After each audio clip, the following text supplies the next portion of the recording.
The best and the most beautiful things in the world cannot be seen or even touched. They must be felt with the heart. Good afternoon, everyone.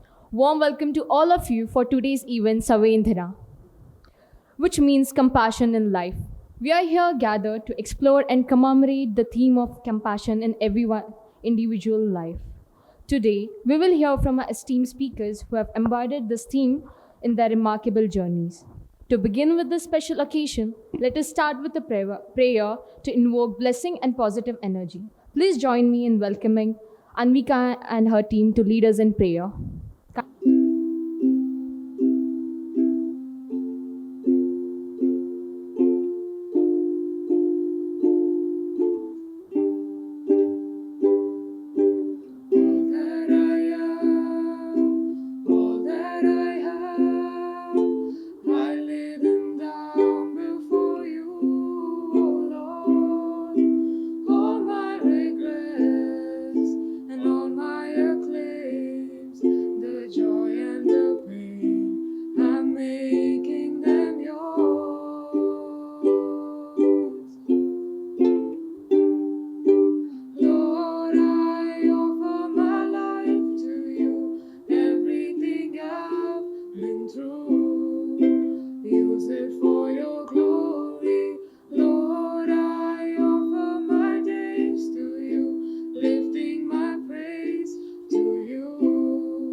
We are honored to have distinguished guests with us today. Now I request Neil Shetty to escort them to the stage. Now I request Ananya to welcome the gathering. Over to you, Ananya. Good afternoon to everyone present here. Today, we have the pleasure of hosting this event, Sanvedana, Touching Lives with Compassion, which is a unique program carried out by Sahodaya Association. Sahodaya means blossoming together. This association, which was formed 24 years ago, works with and for the specially abled. For this event, we have a very special guest among us, Mr. Mohammed Saif and his sister, Mrs. Mehnaz Banu, who are visually impaired with a rare disease called retinitis pigmentosa. Despite their visual impediment, both of them have done well in their lives and they are an inspiration to all of us. On behalf of Sahodaya, I cordially welcome Mr. Mohammed Saif and Mrs. Mehnaz Banu. I also welcome Mrs. Khurshid Rashid, mother of Mr. Saif and Mrs. Mehnaz Banu. We also have amidst us Dr. Charles V. Furtado, Director of Admin Block. Dr. Charles has played a pivotal role in the conception of the outreach program named Sahodaya. A heartfelt welcome to you, sir. I would like to welcome our Vice Chancellor, Reverend Father Praveen Martis S.J. and Dr. Alvin Desa, our Registrar, in their absence. A special welcome to the Presidents and Secretaries of Sahodaya Association. Last but not the least, I extend a fruitful welcome to all the members of Sahodaya Association. I hope we shall have an enriching session. Thank you. Thank you, Ananya. Now let us get to know our guest speakers better. Now I request Shreya Shetty will provide insights on our distinguished speakers. Over to you, Shreya. Good afternoon to everyone present here. It is my honor to introduce two inspiring individuals whose lives exemplify resilience, determination, and the power of family support. Allow me to present the story of Mehnaz Banu and her brother Mohammed Saif. Mehnaz Banu, an accomplished woman began her educational journey at St. Zerosa School in Jaipur. She continued her studies at Besant Institution, completing her 12th grade and later earned a bachelor's degree in arts in 2001. During the same year, Mehnaz married Syed Yashi Arafat, and together they have built a beautiful family blessed with two wonderful children. Their eldest son, Syed Sheesh Arafat, has just completed his 12th grade from St. Aloysius PU College, while their younger son, Syed Adi Arafat, is currently studying in UKG at St. Aloysius. Despite the challenges posed by retinitis pigmentosa, which has led to visual impairment, Mehnaz's spirit and resolve have never wavered. Now, let me introduce Mr. Mohammed Saif, who also shares a similar story. Born on October 26, 1993 in Bangalore, Saif's educational path began at Sarojini Madhusudan Kushe School, where he completed his 10th grade.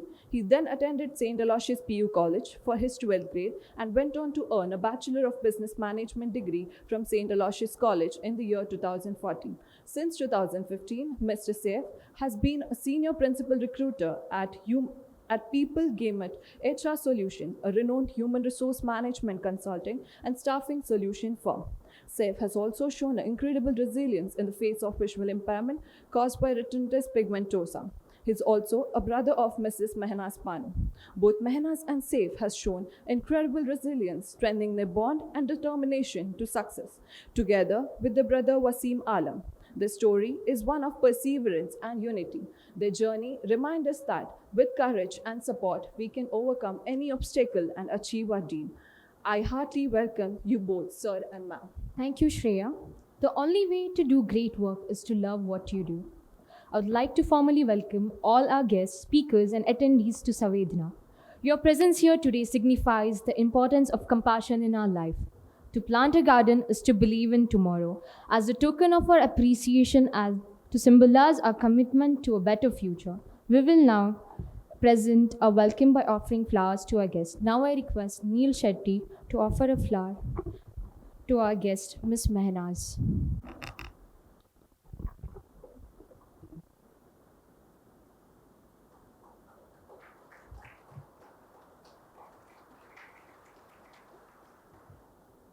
Now I request Shreya Shetty to offer a flower to Mr. Saif.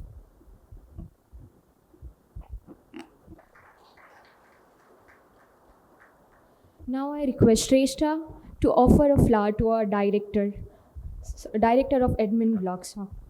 It is now my honor to invite Dr. Charles V. Furtado, director of admin block, to address the gathering. Sir, over to you. Respected dignitaries on the days. In fact, with their permission, I would like to address them as Mehnaz and Saif, because I just realized that I have known them for more than 2.5 decades now, more or less. But then, I would like to say that Sahodaya has not always been an association. It was born as an outreach program, and the whole idea of Sahodaya has always been to grow together. The whole idea has been to fill in the blanks. What I mean by fill in the blanks is, most of our education is mind-oriented. Sahodaya tries to be heart-oriented. And I'm not going to speak long, just 2 minutes. I would like to say that I'm very happy and proud that Sahodaya is on the threshold of its silver jubilee. God willing, if everything goes well, we should have a program somewhere in January or February wherein we pat ourselves on the back for starting something innovative and for building up heart-rich students and teachers from St. Aloysius for the last 25 years. A lot has happened, a lot needs to be done. So we are at the threshold of a very important milestone. Now, moving on to my association with Menas and SAFE, what I have seen in them, I just like to bring out a few qualities which I have very clearly seen in them. In fact, I don't know how many of you uh, have access to my status in WhatsApp. This morning I put the Sahodaya invite in my status, and suddenly I got this idea to put a quotation there, not a quotation, a saying or a slogan. When the going gets tough, the tough get going. This is what I feel when I see the lives of Menas and SAFE. Somebody introduced what is retinitis pigmentosa. It's a very, very challenging condition. It is a progressive problem. Being born blind is something different. Contracting RP, as it is called, is something totally different. And if you ask me, it is much more difficult to endure RP than to endure congenital blindness, where you are born blind and you never see the world, and all your other faculties take over, and you're able to do a fine job of living a good life. But when you have RP, the challenge is not just physical, but emotional and psychological also. Imagine, dear students, if somebody were to tell you that you are suffering from a condition wherein you don't know what is going to happen, you're going to start losing your vision, and maybe you're going to become totally blind. And the challenge is to live in the same world that everybody else lives and still become a contributing member to the world. I think that will allow you to empathize with these two stalwarts who have been able to live with RP and still make their life count. So that is what I greatly admire in both SAFE and Menas. SAFE was my student in the evening college. I've taught him. And Menas, I have helped her with her mobility for some time. And I know the family very well. They are blessed with wonderful parents. The mother is here, and the father is also a wonderful person. And a lot of support they have got from their family, positive support. This is not something that can be taken for granted. But along with that, they have been able to take that little step forward in two different ways. SAFE is now working.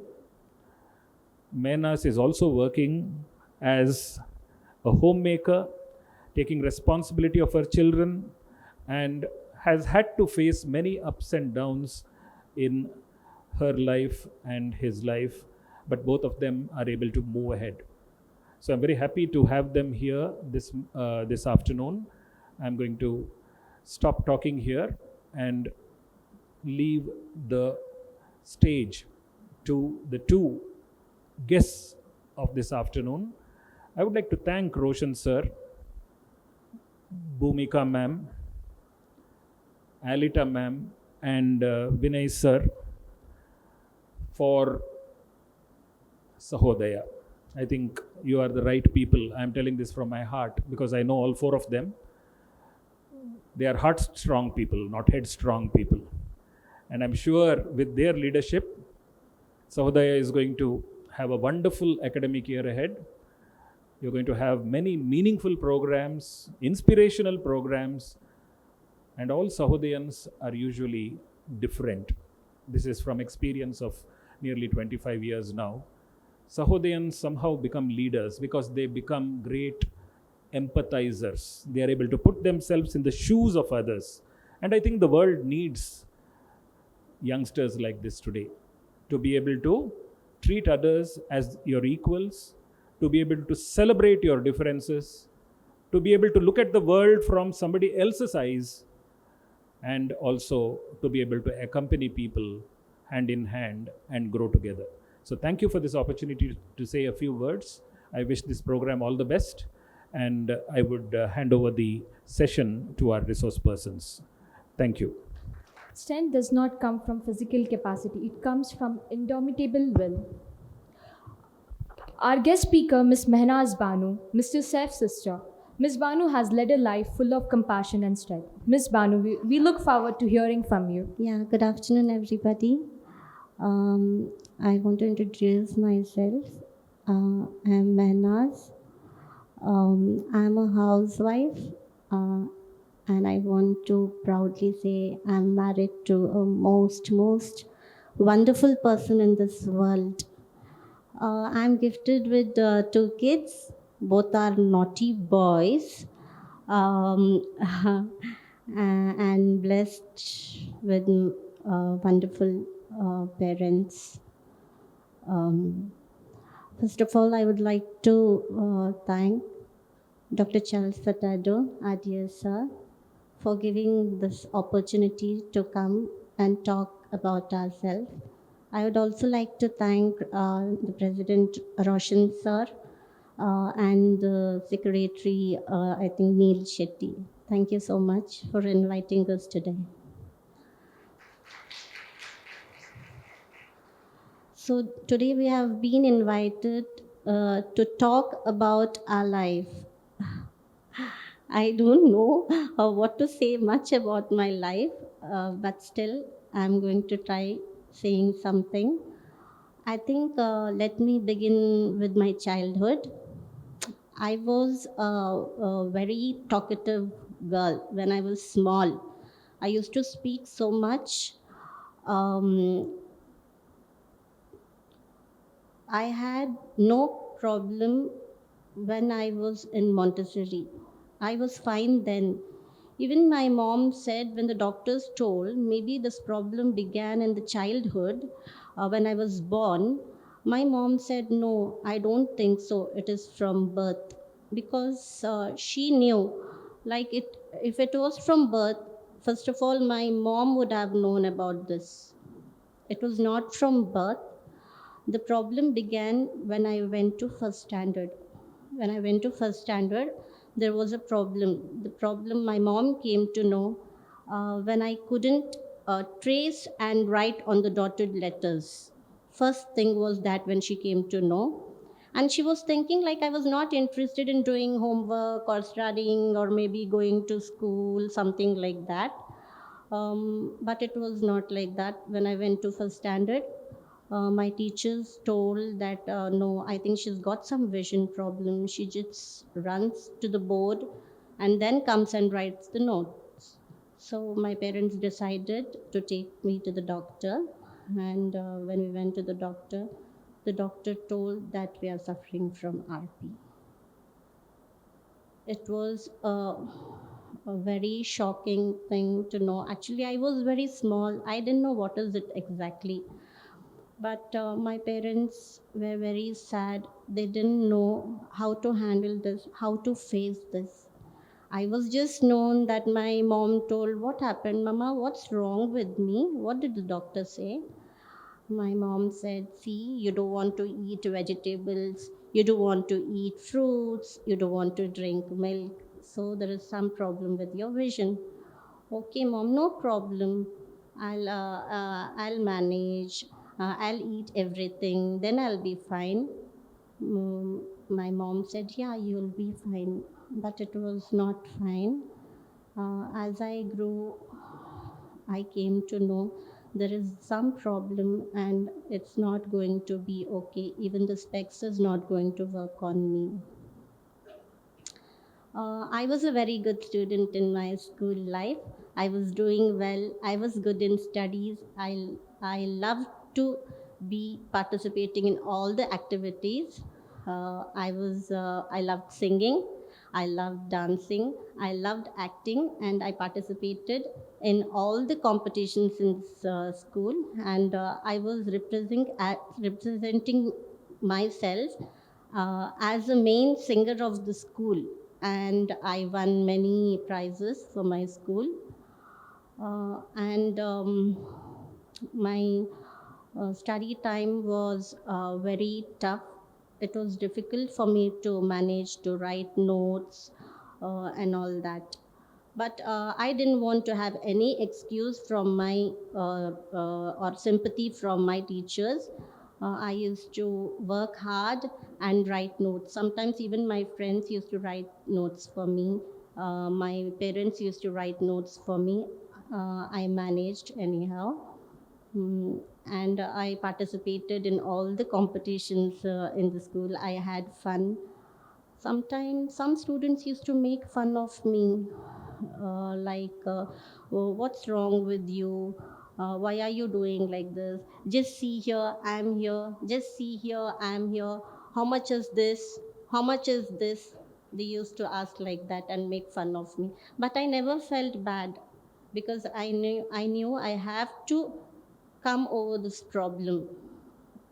Then everybody, my classmates and my friends, when they came to know really about this problem, they were very good to me and they were very helpful to me. Uh, and you won't believe, in 10th standard, I also participated in a beauty contest. I participated in a beauty contest. Even then, students made fun of me. "You participating in a beauty contest? What are you talking?" I said, "Why not? When everybody is participating in a beauty contest, why not me?" And I went ahead. I participated in the beauty contest and I came till the third round of the beauty contest. Third round of the beauty contest. I didn't win the contest. And even also in 10th standard, I participated even in a springtime camp. It was a 5 days camp with different activities and different competitions and all that. Mr. Nandagopal sir, the editor of Times India, was the president of that camp. After 2 days of the camp, first 2 days were okay. I found difficult, but they were okay. I could manage.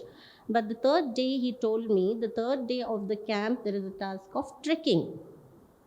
So how will you manage that? So he told me, "If you want, you can just drop out. It's okay. I don't think so. You can go for trekking, Manaz." I said, "No, sir, I want to go. When everybody is going for trekking, even I want to go. But you'll find very difficult. I think it's going to be very tough for you." "No, sir, if you support me and if you are along with me, then I want to go for trekking, sir." So he told, "Okay, you just think about it and I'll see you tomorrow." Then the next day, even my friends didn't expect. They thought that I won't come for the third day. And on the third day, I was just ready with my trekking suit in the bus stop. They were surprised to see me. "Mena, you're coming? You're coming today?" I said, "Yes, why not? When you all are going, why shouldn't I come? Are you people there with me? Are you all going to help me? Will you all support me?" They said, "Yes, of course. When you will too, then okay, let's go." And on the third day, I even completed the trekking task of the camp too. It was it was very difficult for me. It was very difficult, but everybody, the friends and the people there in the camp helped me a lot. And I had fun and I was very happy and proud. Even I could do trekking with very much difficulties as others did. Then 10th standard, the examination, public exam, a scribe was arranged to write my exams. One of my auto driver's niece, she wrote my exam. She was a good person, and she wrote my exam, and I got first class in 10th standard with all the difficulties. And the next step is when I went to college, I did my college in Besant College. Uh, I took the subject journalism there because I was very much interested in that journalism subject. I took the subject journalism. I was finding very difficult in college life to going to the college, coming back, going in the bus. But my friends were there along with me, and I managed going to the college. Anyhow, I wanted to study.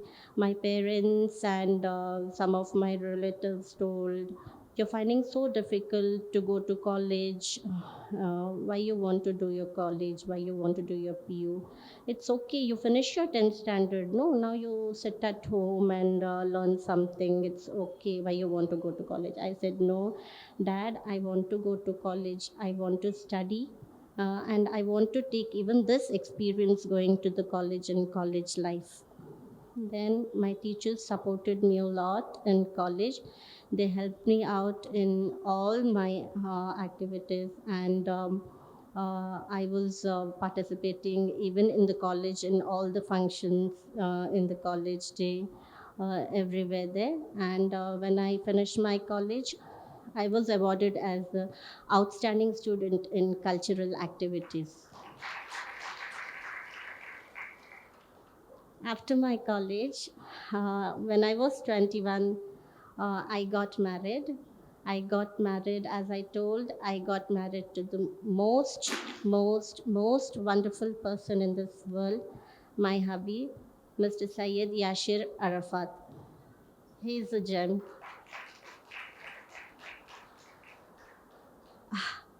And he itself proposed me for marriage. I just want to say, he's my cousin, my mom's elder sister's son. So he had seen me from childhood itself, and he proposed me for marriage. And when I told, what is my life and what is my problem, yeah, I know everything. I had seen you from childhood. I know everything, how talkative you are, how naughty you are, how active you are, everything very positively. But you know about my problem? Yeah, that is not the problem. I know about your problem. And you know what is RP. You know, you never know anytime I may become fully blind. You know about this. Yeah, I also know about this, that anytime you may become fully blind. But would you love me to lead yourself becoming your two eyes? He said like that, and finally we got married. And he is a very nice person. He gives me always confidence, and my willpower is, I can just say he is the man behind my success. Uh, he's not here today. He couldn't come. Um, and after that, I got my first kid. And when I got my first kid, after my first delivery, my vision went more bad. After I got my first kid, my vision went more bad. I don't know. It was how was it like? Whether because I gave birth to a baby, or it was a time for my vision to go poor. I don't know exactly about that. But very difficultly, I looked after my younger one. Um, and after 12 years, till 12 years, I didn't have any kid.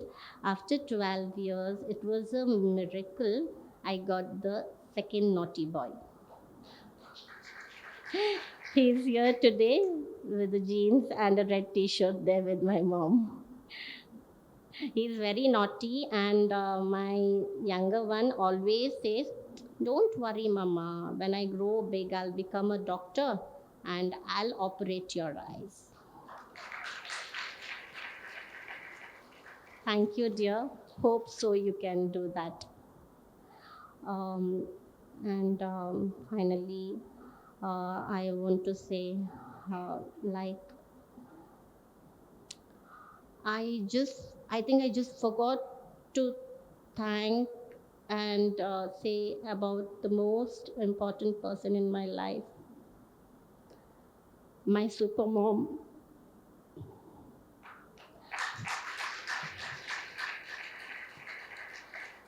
My mom, she's everything to me. From my childhood to my teenage until I got married. She was the one who always stood behind me. She supported me. She encouraged me. She helped me out in everything, maybe in my studies, in my activities. She taught me songs, she taught me dance, and whenever I was depressed, she told me, no, no, just get up and you can do everything and you will do everything. She always encouraged me. So she is the most powerful person in my life who encouraged me. My super mom. I love you, mom.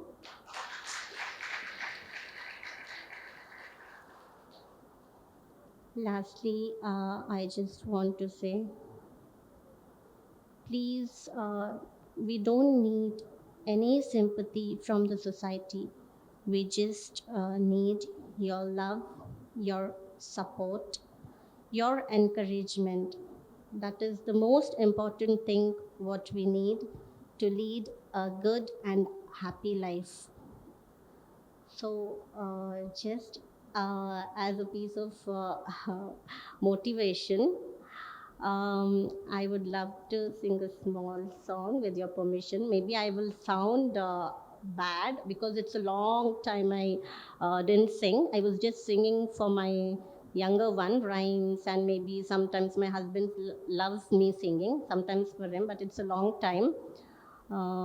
But just a small song just for yourself.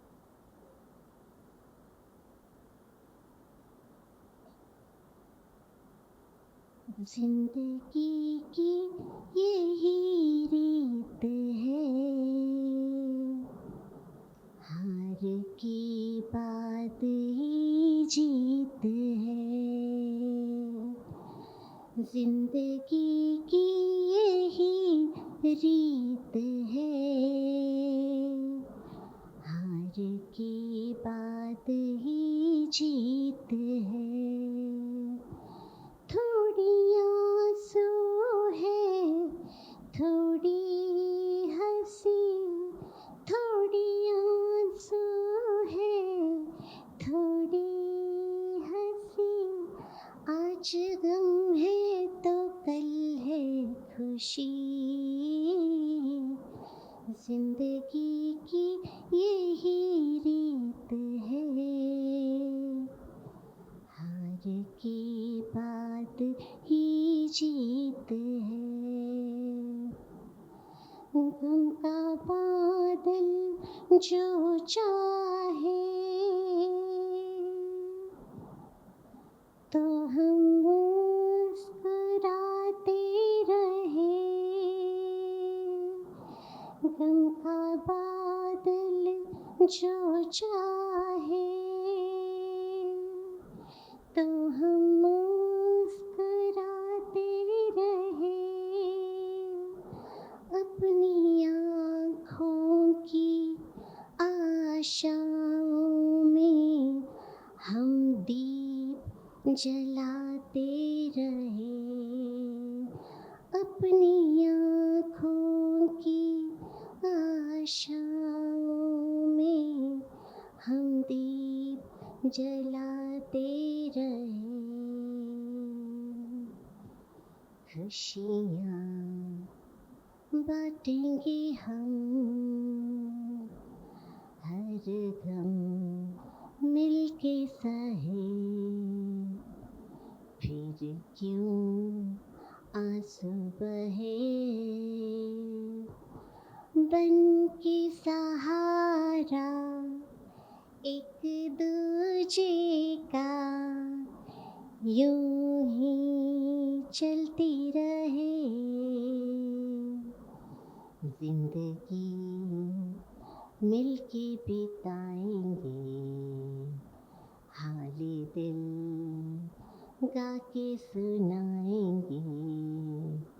हम तो सात रंग हैं ये जहां, रंगीन बनाएंगे। Thank you. Thank you so much. Thank you once again. Thank you, Ms. Banu. We were very mesmerized by your voice. Thank you, ma'am. Thank you for enlightening your thoughts. It is truly inspiring to see how you have applied compassion in your professional and personal life. Now, let's hope we can apply these insights in our life. The purpose of life is not to be happy, it is to be useful, to be honorable, to be compassionate, to have it make some difference that you have lived and lived well. Now I welcome our second speaker, Mr. Mohammed Saif, who has this inspiring story of resilience and determination. Mr. Saif, please share your thoughts with us. Hello, people. Hi. It's boring, right? Don't worry, we'll make it interesting. So, yes, good afternoon, people. My name is Saif. Mohammed Saif. Um, so, yes, I am about 30 years old now.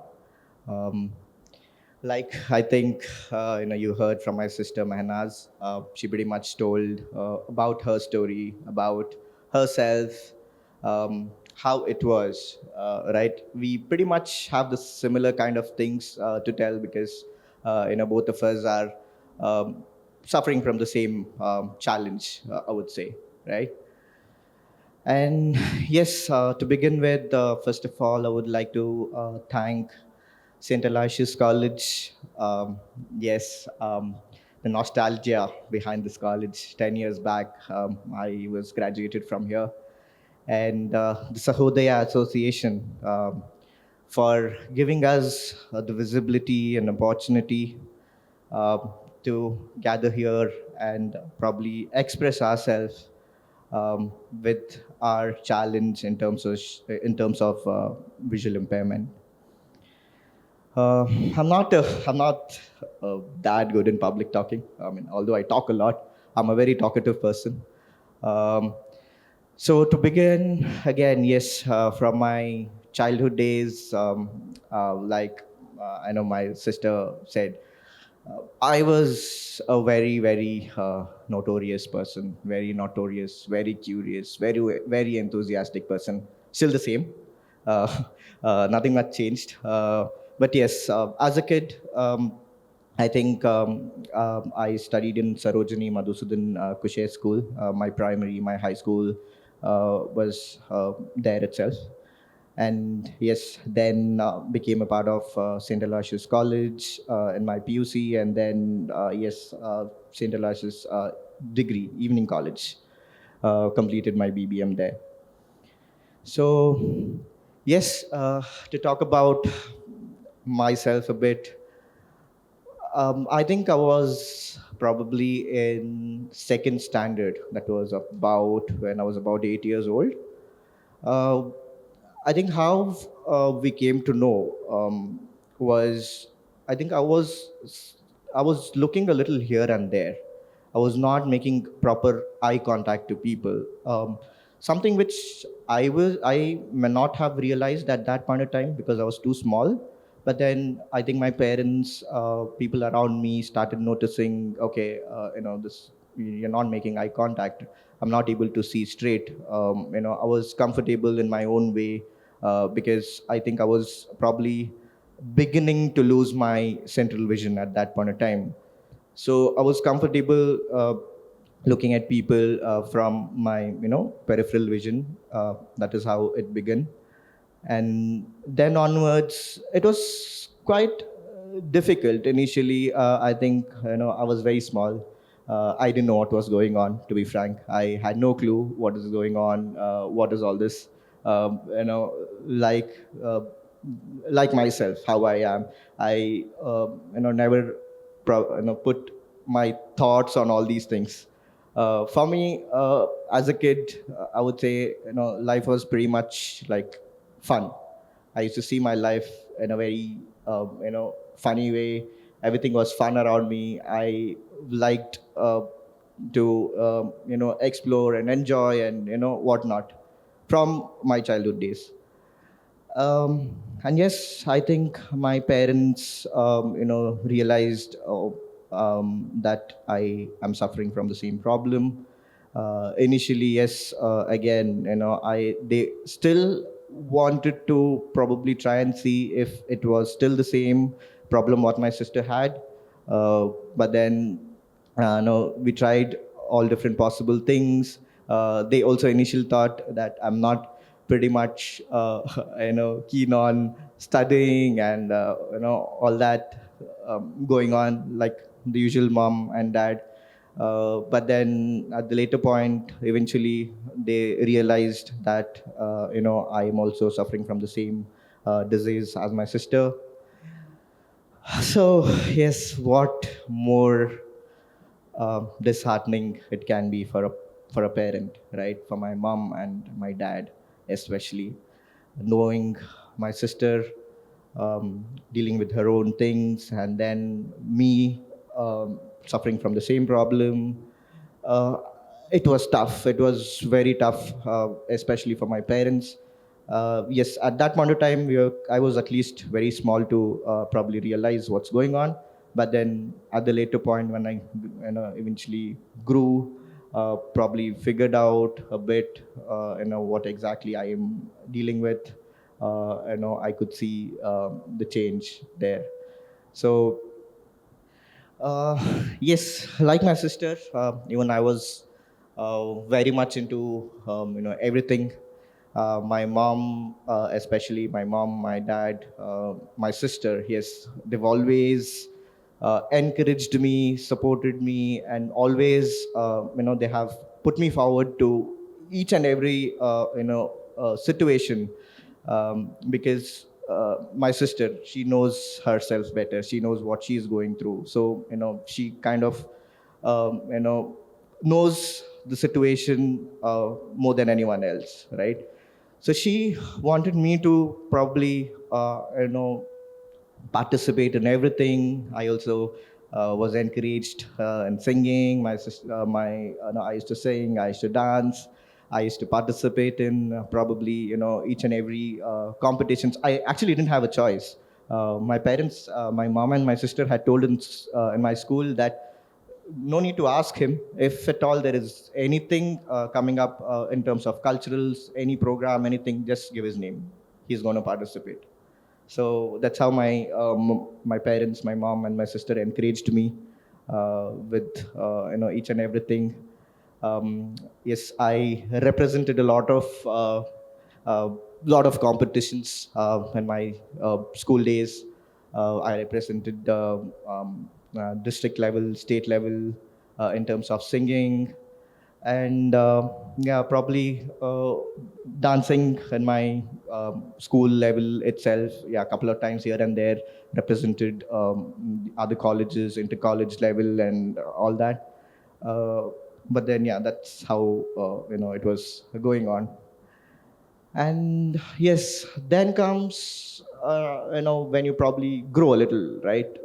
Me being a boy, like I said, very outgoing, very enthusiastic. uh, I just want to be there everywhere. I was a very notorious kid. Probably my mom is here, she knows what I'm talking about. uh, as a kid, I think I was too small, and maybe when I never got things what I wanted, I used to just tell my mom, okay, I'm going out of the house, I'm leaving my house and going, and I used to just walk with no clothes sometimes, just a water bottle in my neck and the socks in my leg. So that's how I was, just to give you an example. So yeah, and probably when I grew a bit, uh, life started taking a toll. I came to know, from then I probably experienced of what term physical challenge is. I would say term challenge has always been my best friend from then on. So yes, like the entire, the common society being around you, everyone making fun of you, in lot of ways, lot of ways people make fun of you, call me in different names. I mean, I was never bothered about it. Yes, initially. I used to feel bad. I used to feel bad. It's not that I never felt bad about it, because all these things were very different for me, very new to me. And I was not exposed to something like that. I was always encouraged by people around me for each and everything. But then at the later point, when people started making fun of me, they used to call me blind. They used to call me half blind. They used to call me kuruda, and they used to call me a lot of things. I mean, it was fun. It was fun for them. I mean, I'm walking on the street. Hey, kuruda. Hey, blind. Oh, fine. No. Oh, where? So it was like that. So all that was like pretty much common my day-to-day life. I was initially, yes, I used to feel bad. I used to probably come home and I used to tell my parents. I used to tell my brother. My dad was not mostly here; he was abroad. I used to tell my brother. I used to tell my sister. They used to tell me, and from then on, I probably figured out. I think this is when I was in my, I think, seventh, yeah, sixth, seventh, eighth types. That is when I probably, I would say that was a phase where I became a little more stronger in terms of understanding things in a very different way, accepting things, accepting my challenge, how I am, how things are going to be, putting forward, in terms of different situation. So all of that came into picture.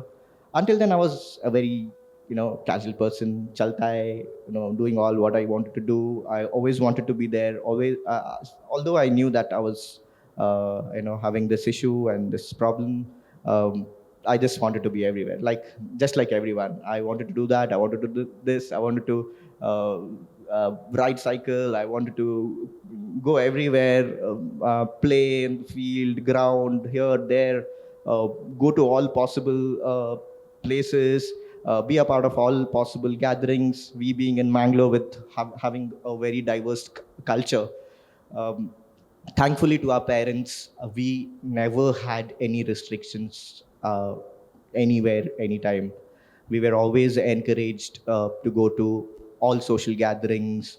My mom herself used to take us and go to a lot of these events. When we had Dashera, we have this Mastar Kudike, we have Krishna Janmashtami, celebration of Eid, Diwali, Christmas, New Year programs, and like everything. Me and my sister used to participate a lot in all these events. In fact, my mom used to be one of the major part of hosting programs. She used to host with her friends of the same area. Uh, yeah, encourage us. We used to participate. We used to dance, sing. A lot of things happen then. So yes, and when I came to my high school, things started becoming even much difficult because of the deterioration, right? Until then, I never thought so much because yes, to be frank, I think it didn't affect me so much with regards to the deterioration. I never thought so much from that point of view, I guess. But then, yeah, at the later point when it hit me bad. I started realizing, okay, I'm losing my vision. I just can't, be like this. I just can't think about all these things. Put myself here, there, in different situations. Think about others. I just cannot be myself, right? So something which I thought at that point of time, I remember this. I came across a person. I came across um, someone. I think someone spoke about somewhere, and this one phrase stuck to my mind. Sight is for your eyes, vision is for your mind, right? So that is something which has always been in my mind ever since then. I you know, took things in a very different way. Probably the school which I was studying in was one of the toughest school in terms of us, or in terms of the support what we got, what I got, support what I got. But now when I look back at it, yes, back then I was thinking, people used to tell, you have this problem, right? You're not getting. I was never differentiated from anyone else in my class or in my school, entire school, I had to do everything what others do, others did, in terms even writing notes to cursive writing, copywriting, tests, like everything. Although when I used to write, my handwriting used to be like, if you have seen Tare Zameen Par movie, how it goes, like up down, like no proper line. In that also, I had few set of wonderful friends with me right from my school days, who helped me. When we had this copywriting or anything to write, I was like unable to, like I couldn't figure out the lines properly in the notebook.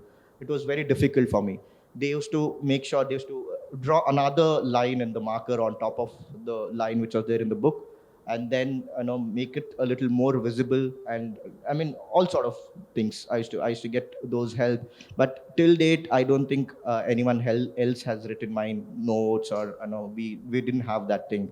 uh, one day I told my mom, for some reason I wasn't able to write my notes. My mom helped me complete my notes, and then figured out the next day in college when I was yelled for it. I was like, "What is wrong with you? Why? This is not your handwriting. This is someone else." And all that. So yeah, ever since then, it was a very different story for me. How generally boys are, right? Generally boys are, making fun of you, trolling you in all possible way, discouraging you. In my high school days, ನಿನ್ನಿಂದ ಆಗುದಿಲ್ಲವಾ ನಿಂಗೆ ಆಗ್ತದಾ ಯಾಕೆ ನೀ ಹೇಗೆ ಮಾಡ್ತಿ all that. And it's I think it's quite difficult for you. This is very challenging. I don't think you should be a part of this. And I'm happy to say that everything what people around me told, it's difficult for you to do, you cannot do, it's quite challenging, it might be difficult and you may not be able to do it. I did everything what I could at that point in time. I so um, i learned karate. I was a green belt in karate, and I represented states in terms of yoga in my school. I represented in a lot of singing competitions for my school, and yeah, a lot of other activities which I was a part of. Uh, and yes, my I had couple of wonderful friends in my neighborhood who were always there. To name them, I always thank them for being around me. Especially a couple of them, Arjun and Sohail. They were right there with me all the time. They were younger to me. Arjun was a couple of years younger to me. Sohail was, I think, even much younger, like 3 or 4 years younger to me. They were always there with me. They were always there. They were always encouraging me around. You know, when I used to feel bad about some things, maybe I cannot do this. They were like, "No, why you can't? We are there. Come." They taught me how to play cricket. They were like, "No, you can do this." I learned playing cricket, although I wasn't very fluent at it, but I played cricket. I played football. They taught me how to be good at cycling. I learned skating. That was again a part of a wonderful thing. I really enjoyed learning skating as well. Uh, yeah, so all that thing happened during my school days. And then yes, comes the most difficult part, the 10th standard, where things were very very different. I mean, very very difficult for me. My mom and my sister, they were always behind me. In terms of you know pushing me for everything, like in terms of studies, in terms of you know being up there. So yes, with all their support and everything, I think got first class in my 10th standard, with the help of my teachers, who back then I thought was tough, but now that I am very very glad. Whatever I am is because of the strong base what I had there in my schooling. And I think that I learned it in a hard way. And I'm glad that my teachers, my lecturers, my classmates, my principal never ever saw me from gave me that sympathy, or give me uh, any other liberty per se. And then yes, they were really happy when I got first class in my 10th. And then uh, yes, that was pretty much end of my high school story. High school days done. uh, and then being a part of college was coming from a small aquarium to a big ocean. That was St. Aloysius College, right? It was back then in my school. I think we were only 27 of us in my class, and then yeah, came to St. Aloysius College. Hundreds of people, a lot of new things. It was a different total. I think it was. I would say it was a culture shock for me. Being a part of getting into Aloysius, a lot of people, a lot of new faces. I think because I was very comfortable with a few set of people around me in my schooling. And yeah, this was very very different for me getting into St. Aloysius. And yes, yeah, I mean, I successfully, I think, graduated. I completed my PUC. I got a wonderful support in terms of each and everything here in St. Aloysius College. Would definitely like to thank all my lecturers, my principal, John De Silva sir. He was an amazing person. He was right up there for me if I needed anything. Gave me all the possible everything, all the possible support I needed at during my tenure there. Um, Everything in terms of my examination, and I think by then my vision had deteriorated even more, and things were a little more difficult for me at that point of time. And yes, I think that is when now that I think people introduced Alvin Desai sir, right? I'm not sure if he remembers me. I think that is when I met him first, when he was the person who helped me with uh, describe. I think his students helped me with writing my examinations in my PUC times. I'm not sure if you remember, sir, but then yes, I remember that properly. I came and met you in the admin block. If I could remember, it was a couple of them, Rajeshwari and Glester, right? So they wrote my exams in my PUC. I still and that's how my journey uh, was continued in St. Aloysius College in my PU days.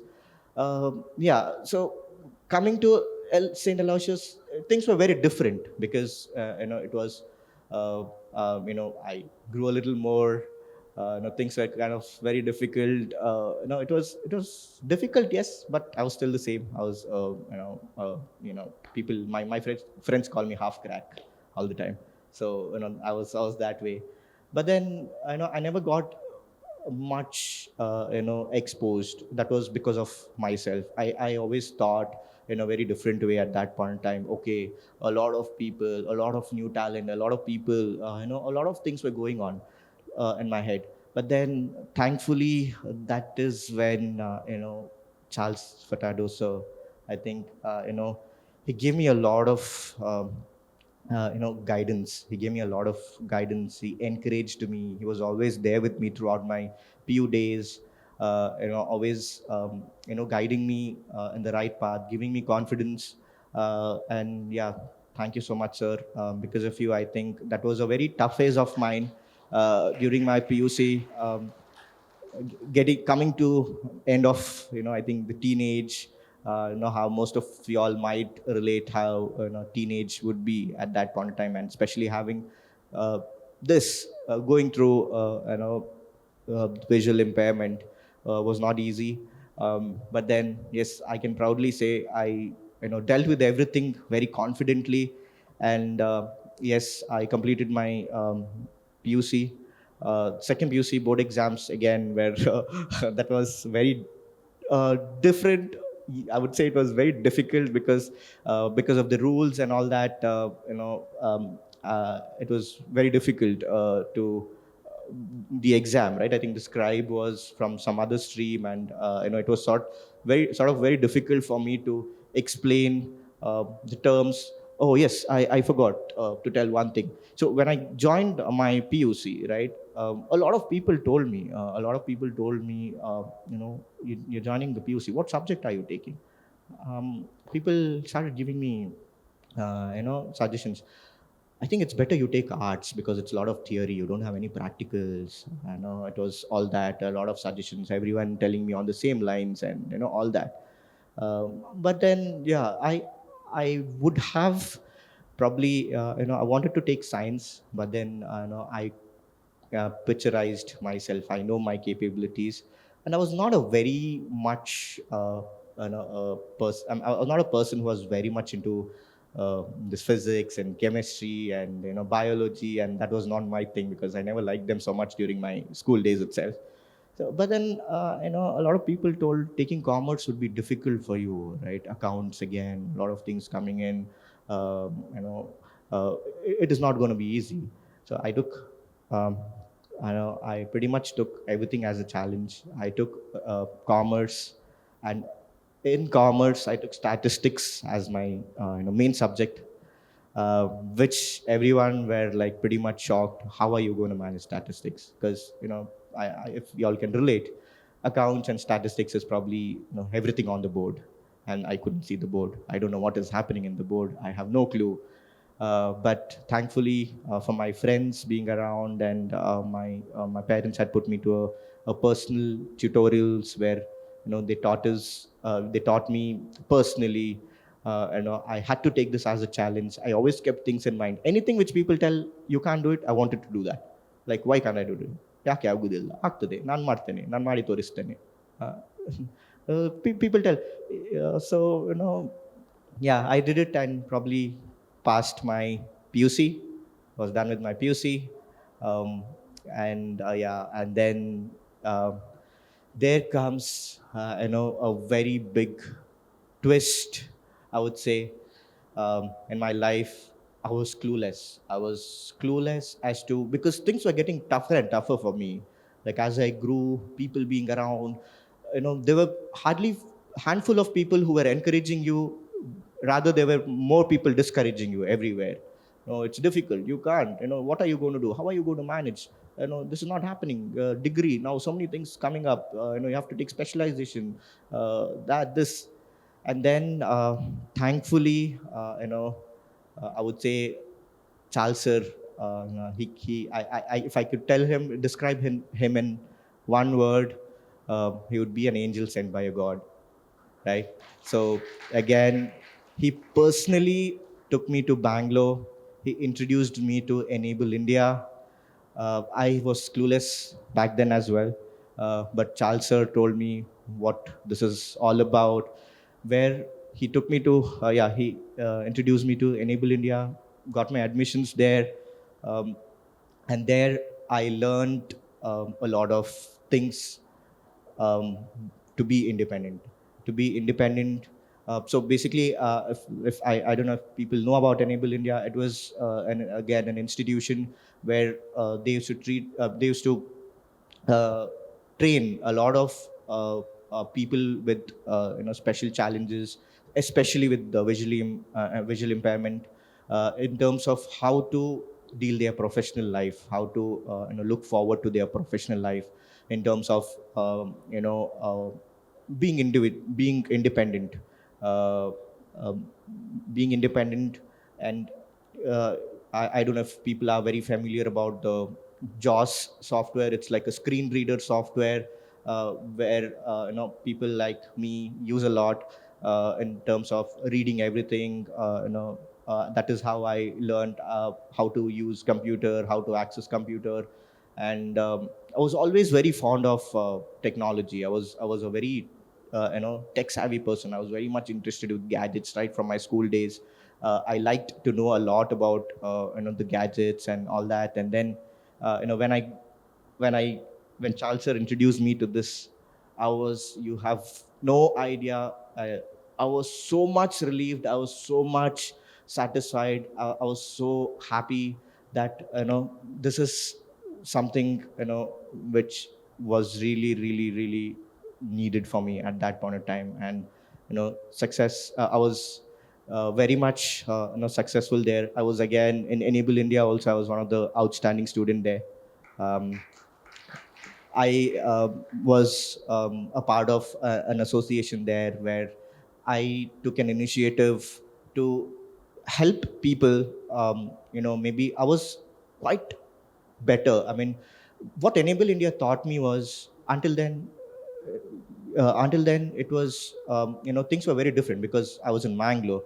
You are not exposed to a lot of people like us here in Mangalore. You don't know much, but Enable India was a place where there were about 100, approximately about 100 people who were all visually impaired, blind, like totally blind, people with different sort of disabilities, even when it comes to vision, different problems, different challenges. And to be frank, I felt I felt that you know I am blessed with whatever I am looking at them. I was really the way how people were. It really opened my eyes there. I thought I'm nothing compared to them. I'm nothing. The way how people used to work, the way how people my sir, whose name was Sandesh. He was a total inspiration to me at that point of time. He was totally blind, and the way how he used to work, the way how he used to operate computers, the amount of knowledge he had about computers and doing everything independently. He used to go alone in the bus and come and everything, like he was just like if you probably realize how time lapse works, right? In our phones, if you have taken a video, time lapse, so fast, everything everywhere, he's that side, this side, doing very fast. That is when I realized I need to really pull up my socks and write. I need to be there. I just can't again think things are different, right? There's so many examples around me. uh, and then I learned. I was done with Enable India. I learned how to operate computers, to operate JAWS, and everything of that sort. I was very happy. First, I was very happy because I could just be like my friends. My friends used to use computer. My friends used to do things here there. I also used to do the same thing. They used to do something with their laptop. Even I used to open my laptop, and even I can operate. I can do. I also do a lot of things. Some things if not relevant also sometimes. Yeah, but I used to just love it. And yeah, then came my college. I would say my evening college. That was my degree. Charles sir was there for 3 years, always there with me. The entire evening college faculty, right from principal to everyone were so good. I got all the possible support again from there. I had wonderful set of friends there. Never ever made me uh, or treated me different. I would say, never ever treated me different. I was part of each and everything, right from whatever they used to do, whatever. Although didn't have much of exposure there, but then whatever people used to do, I was a part of it. It was like that. So yes, I finally ended up graduating from St. Aloysius College. I think it was in 2014. Completed my BBM, and yes, then again, done with BBM. Okay, now what next? A lot of things. You see a lot of things around. My dad, unfortunately, at that point of time, was sick. He had to leave his job, and he was at home. My brother was working abroad. He was there. I was with my parents. A lot of expectations, right? A lot of things. I wanted to be there. I wanted to compete with everyone. I wanted to, I was thinking all of these things. A lot of things running in my mind. And then I had 1 year with me. I took 1 year. My parents told me exactly, take 1 year of your time, do whatever you want, enjoy, go wherever you want, and then probably can figure out what next. Until then, I had this thing in my mind, maybe MBA was my next option. I wanted to do MBA, but then yeah, that was my option.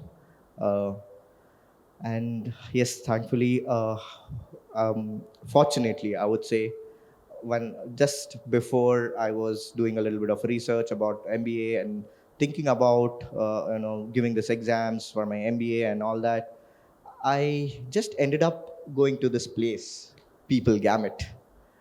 Um, so People Gamut with my friend Nabil. So People Gamut, we generally, we are staffing firm, right? So we help quite a lot of people. Back then, I think it was about 9, 10 years back. It was a little different. But then, yeah, I just went with him as a moral support. My friend was not a very confident person. He was a very introvert kind of a person. He was not at all confident about what is going to happen. In terms of, so he went for his interviews. He was called for an interview. I just went with him for a moral support there, for his moral support.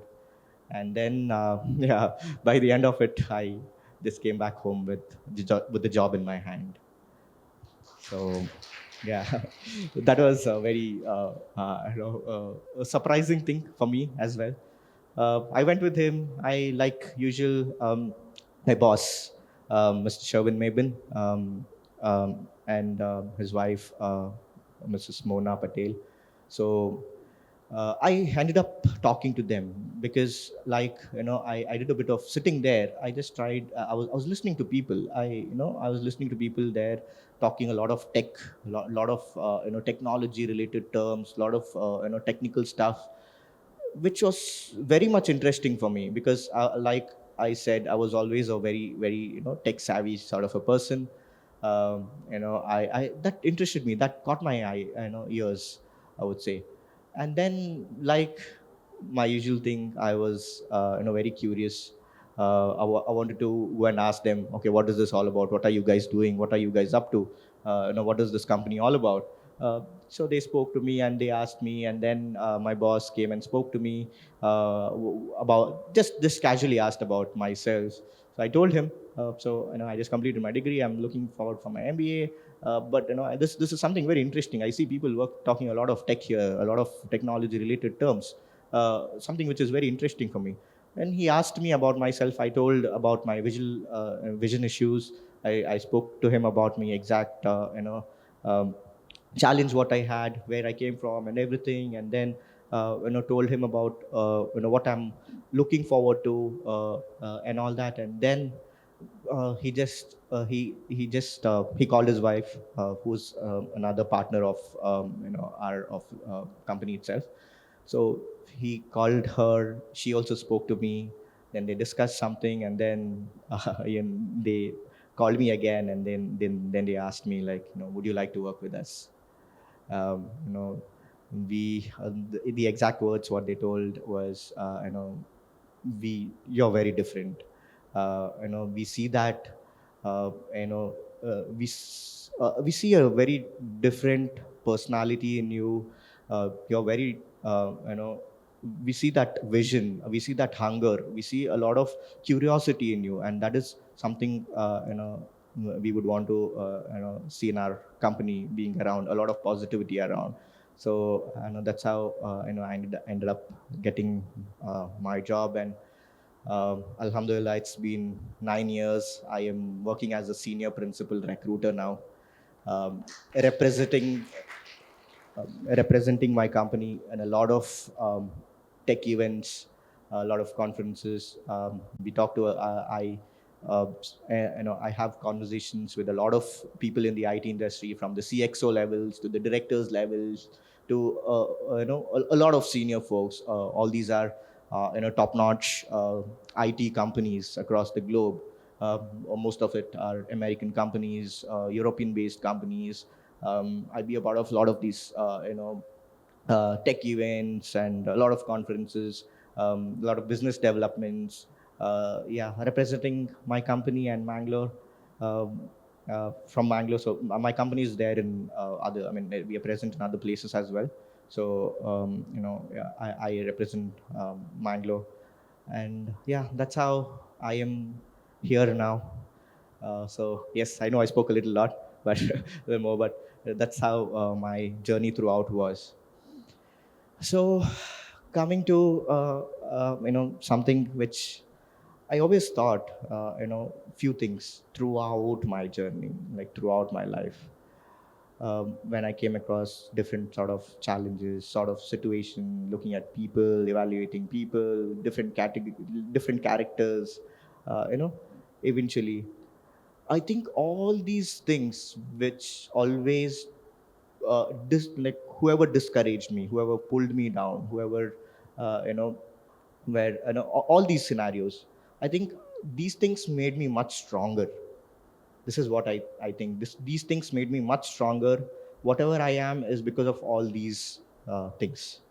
Um, Always thought in a very positive way. Even now, even now, I never ever think, you know, anything from a negative point of view. Okay, maybe what is coming ahead tomorrow, right? Like if you're what Charles sir said, not really sure about my vision, right? I might be, I might lose my vision totally now. I mean, I'm almost at, I think, there, but then I might lose it totally, right?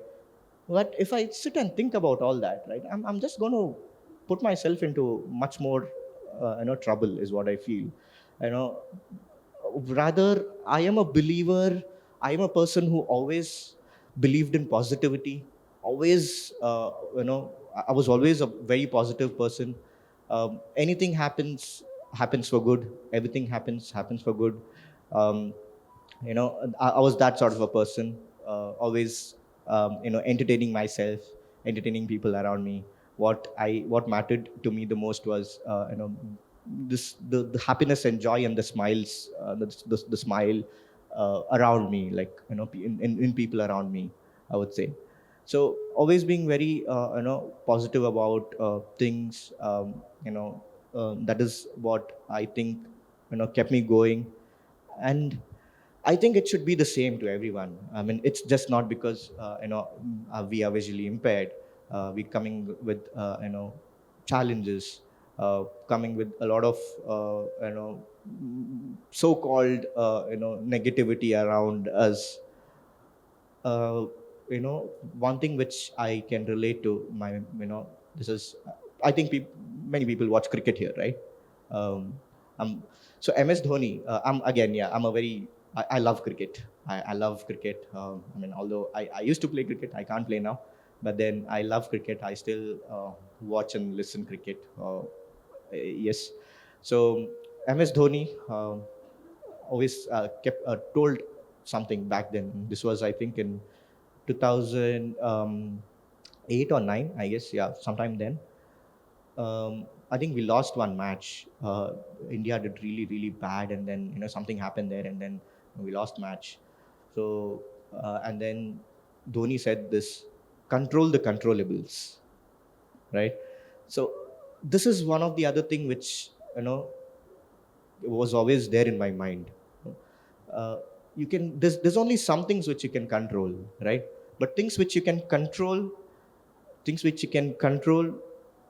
I think, give it your best. I would say things which are not in your control, there is no point in thinking about all these things, right? There's no point in thinking about all these things and, worrying about it, cribbing about it. Oh, what is going to happen? Uh, what is going to happen? It's pointless, right? There's nothing much there for us there. So, now, you would rather invest yourself and the time, in, you know thinking about yourself in a positive way. What you can bring into the society, what change, you can make, or, the awareness you can create amongst, people around you. I never thought, post my, my journey at People Gamut, right? I learned a lot of things, meeting a lot of people, being around a lot of people, interviewing a lot of students there, students and, candidates, being a part of interviews. Lot of different personality, lot of different, thought process. Everything was, everything is very different, right? but what gets you going, what I feel is your thought process, the positivity, and uh, always be, I would say, always be thankful for whatever you are, because I believe there are people much worse than you around you. It's just that we don't realize, we don't see. Probably the people who are in much worse conditions around. You know, a lot of examples around me, a lot of people I've seen, and then that is like enough for me to, I would say, give me a boost, give me more energy. I was that I am, I'm thankful for what I am right now. And yeah, talking about a couple of other things, um, we as people gamut, uh, we encourage, we provide a lot of, I would say, people gamut has never ever till date, me spending about 9 years in people gamut, I have never felt different in people gamut. I'm just amongst everyone. I have all I have all the possible uh, support from the entire team, yet I have my own goals, I have my own achievements, I have my own set of things to be completed, I have a lot of things to be achieved, just like everyone. So I'm very thankful and very happy to my manager, my boss, Sherwin, my wonderful set of colleagues around me, who always encouraged me again, for being what I am here, and always being a part of my lows and highs, I would say. It was not easy, it was difficult at times, but always encouraging me, and always making me believe in me. Yes, you can do it. No, you can do it. You will do it. Even today, when I was telling this thing, and I'm going and I have a talk, I'm going and talking about myself. They just are, uh, all the best to people who are listening to you. So that's how my colleagues are. So uh, yeah. So whenever I am about to complete my 9 years. So when I completed my 8 years, so when we celebrated my eighth work anniversary, so the way how my colleagues introduced me or wished me was, congratulations to us for bearing you for 8 years. So that is a kind of that is a kind of torture I give to them. I can be very irritating at times. I can be motivating also, but yet very happy and a very positive sort of a person there. So that is something which I feel all of us, God has given us everything. Wonderful set of, wonderful parents, wonderful teachers, wonderful, the best of best friends around you. Thank for each and everything. I think we should thank for each and everything wherever we are at, and probably look forward to whatever we are getting into. Never ever get discouraged, or get into any, I would say, there will be a lot of negativity around you. People will tell 100 things. People would always want to push you, back. People would always want to discourage you. People would always want to push you into a negative zone. All of this will be there, but then it's on us. It's on you. How you come out of that? How you face them? How you basically, like, the overall picture of what you are getting into is something which you have to be clear about, and then work towards that goal. And if you have the right intent, the right set of right intent, the positivity, the mindset, and everything, I don't think anyone can stop you from achieving it. So I know that is one thing. And something which I can never, no matter how much I can thank, is definitely less. I really want to thank my two best friends, uh, uh, Syed Mashal and Muhammad Ashfaq. I know them for about, I think I met Ashfaq when I was in fourth standard, and I met Mashal when I was in seventh standard. We ended up studying in the same school, same college. Mashal was with me till in St. Aloysius till my degree. Ashfaq, after second PUC, he took science and then he ended up becoming a dentist. Now he's a dentist working in the UK. Uh, and Mashal is there. He's doing his PhD in Yanapaya University. Um, I would say, you know, I would say what I am right now as a person for the outside world, or I would say, yeah, basically for the outside world. A lot of credit goes to them for always being with me, for always encouraging me, for always supporting me in each and every way, which I never thought I could. Uh, I never thought I could. They always told me, you can. Why can't? Why you cannot? They taught me how to drive. They taught me how to ride. Just because I was thinking, I may not be. It's not possible. Yeah, obviously I cannot drive and ride. But then, I had that thing in my mind. So they were like, no, if you have that thing in mind, you have to learn. There's nothing. We'll teach you. Come. They took me to a ground. They taught me how to drive. They taught me how to ride. Uh, you know, and whenever people started telling me, this is very difficult for you. You can't do. They were the people who were always telling me, forget about them. Don't worry about them. No, you do what you want. We are there with you.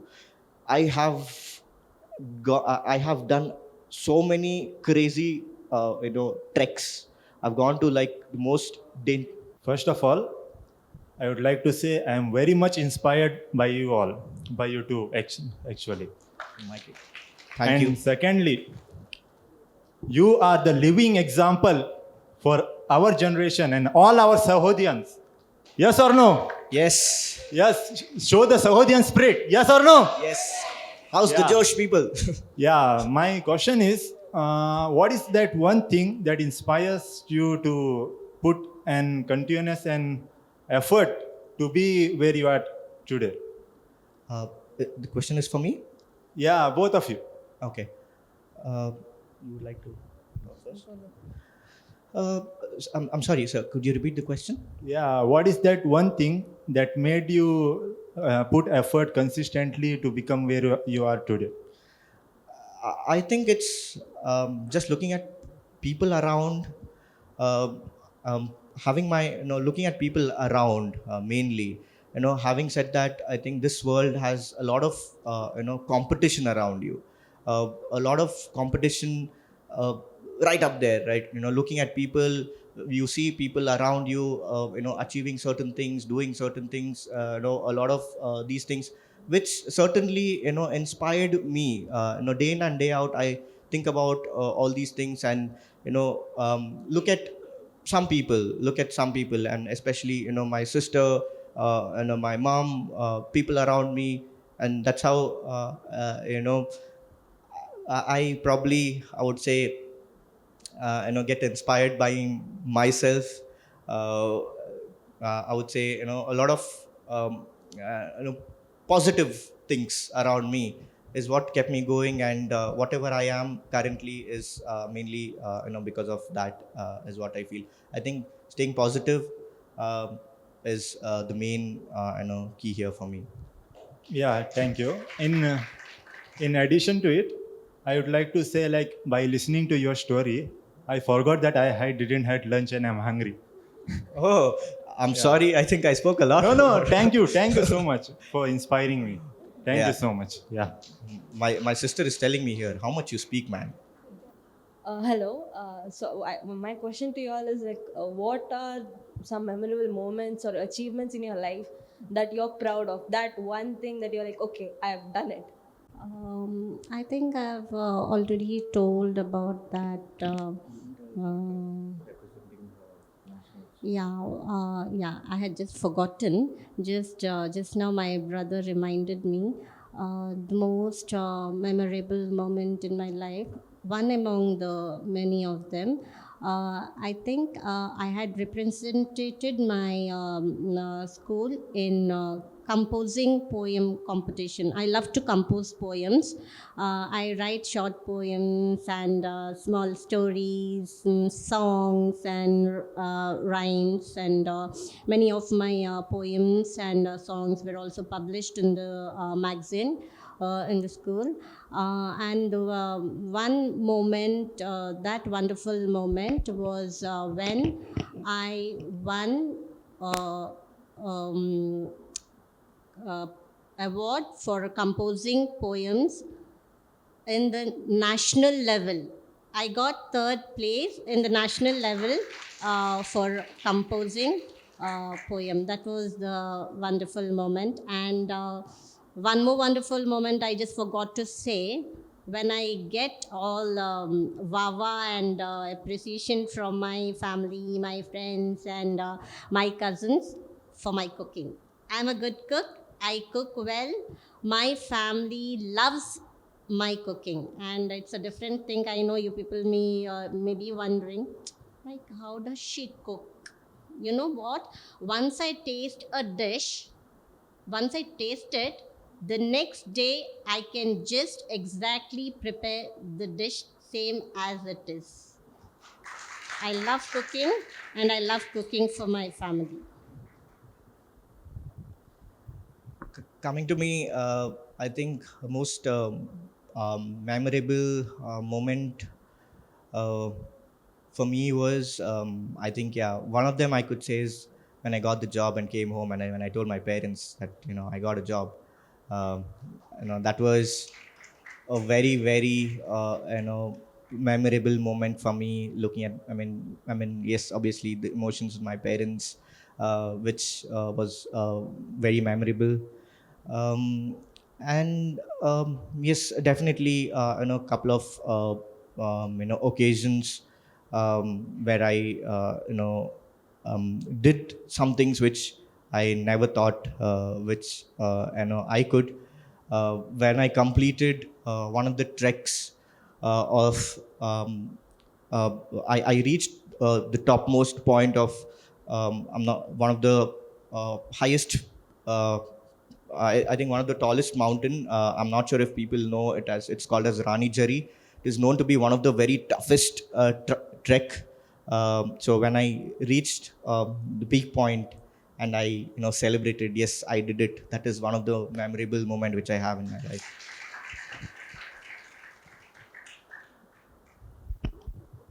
Well, uh, I would like to thank Seth and Manas for making it for today's event. I can say that being a newbie to Sahodaya, this was a much needed break for me. My name is Alita Dessa.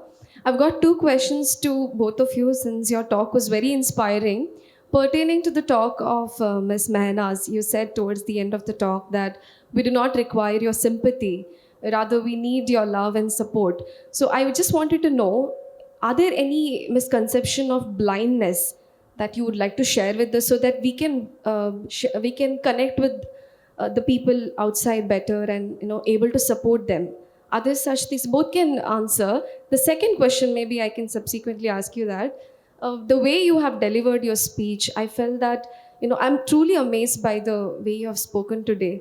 So, was there any unique challenge you faced while acquiring language, learning a new language? So these are the two questions. The first one is misconception of blindness. The second one is what were the challenges that you faced while learning a language?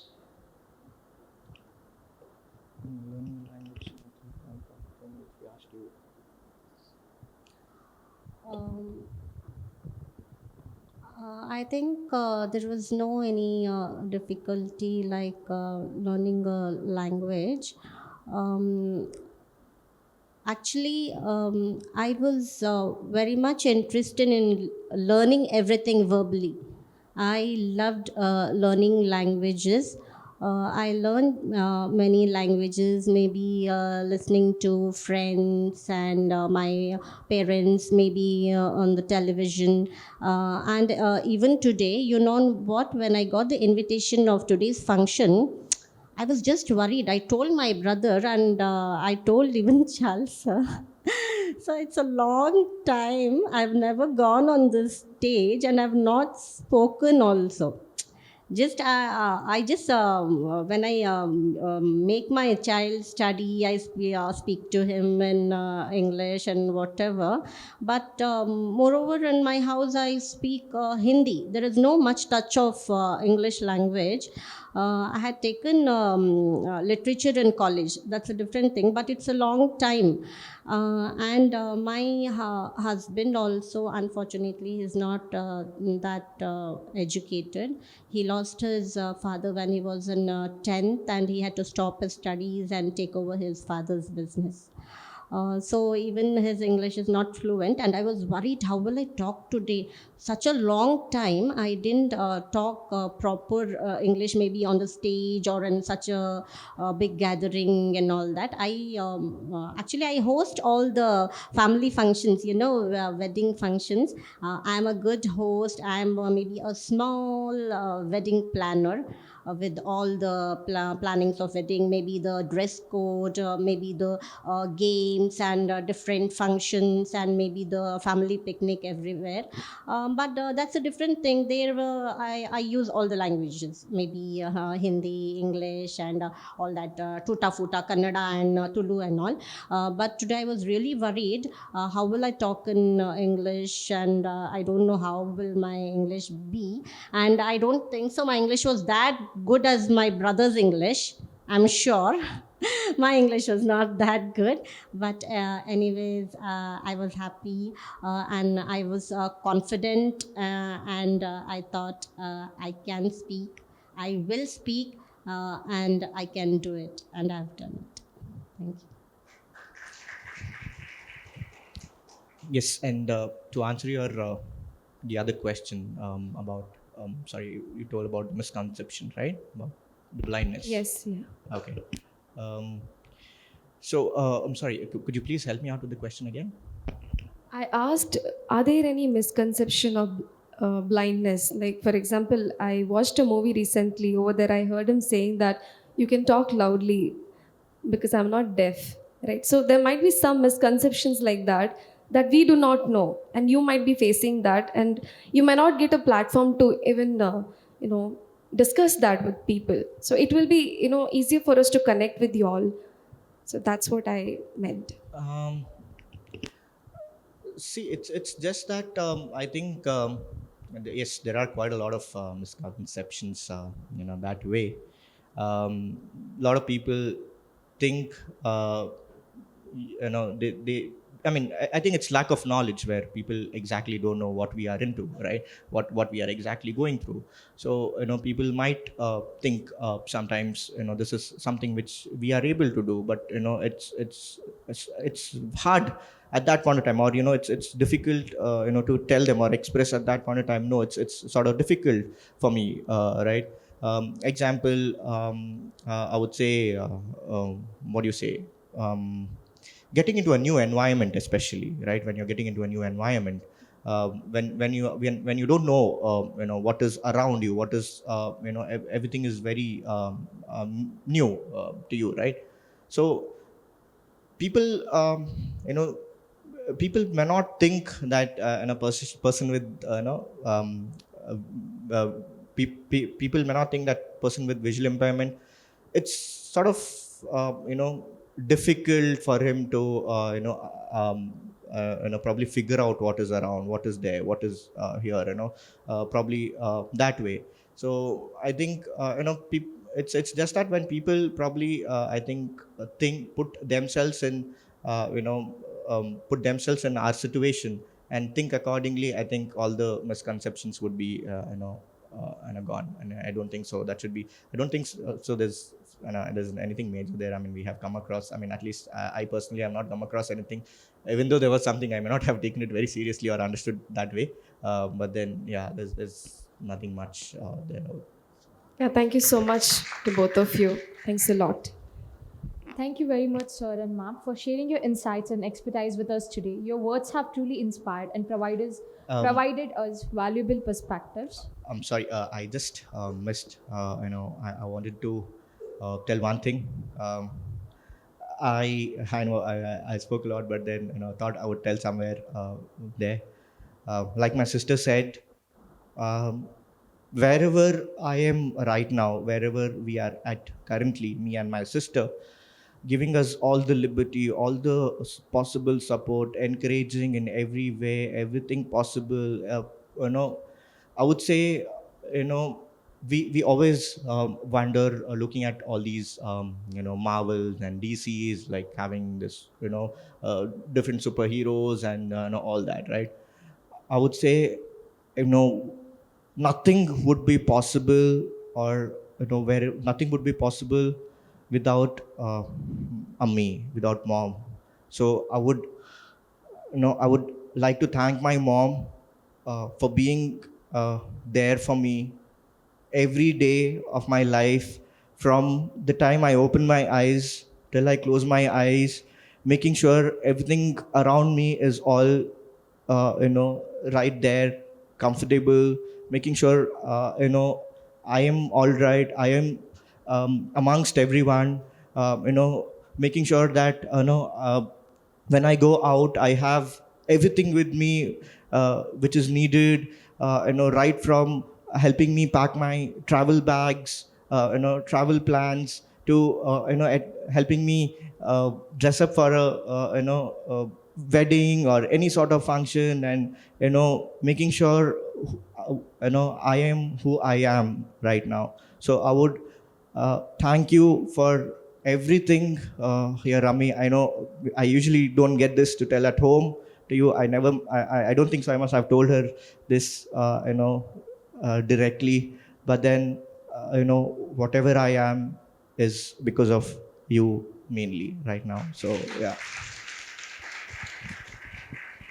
Last but not the least thing, I just want to say, whenever you're sad and whenever there is tears in your eyes, when the tears drops out from your eyes, just flows down, and before it reaches your lips, just give a cute smile and say, I'm happy always.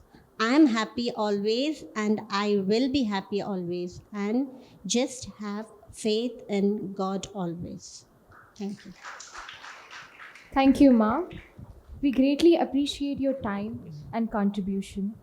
Every ending is a new beginning. As we draw towards the end of our event, I would like to thank everyone for their participation and engagement. Compassion is indeed a powerful force that can transform lives and communities. Now I request Sanovar Amina to formally conclude the event with oath of thanks. Evening, everyone. I'm Sanobar Amina, and it's my privilege to propose the oath of thanks for this inspiring event. Firstly, a heartfelt thank you to our esteemed guest, Reverend Dr. Praveen Marty Seste, our Honorable Vice Chancellor. In his absence, Dr. Alvin Desa, Registrar of St. Aloysius Autonomous College, Mangalore. Dr. Charles V. Furtado, Director of Admin Block. Your presence has greatly honored us. I thank Dr. Charles V. Furtado for his insightful speech and unwavering support. A special note of thanks to our incredible guest speaker, Mr. Mohammad Saif and Ms. Mehnaz Banu. Your stories of resilience and compassion have truly moved and inspired us.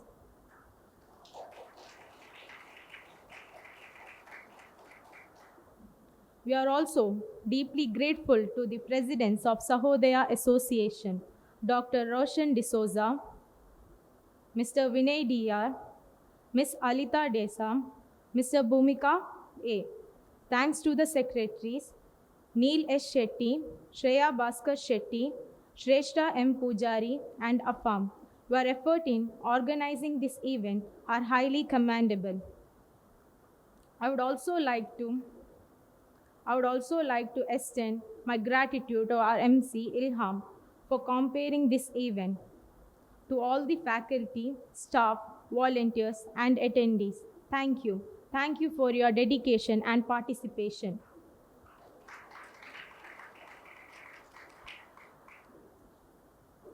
Your enthusiasm has made Sanvedana a meaningful and memorable event.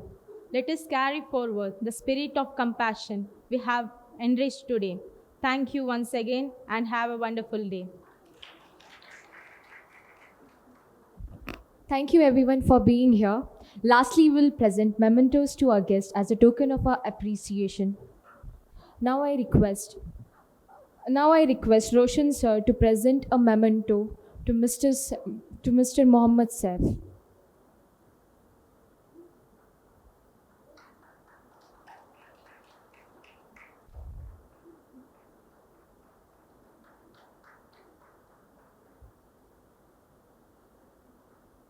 Now I request our director Charles V. Furtado to present a memento to Miss Mehnaz Banu.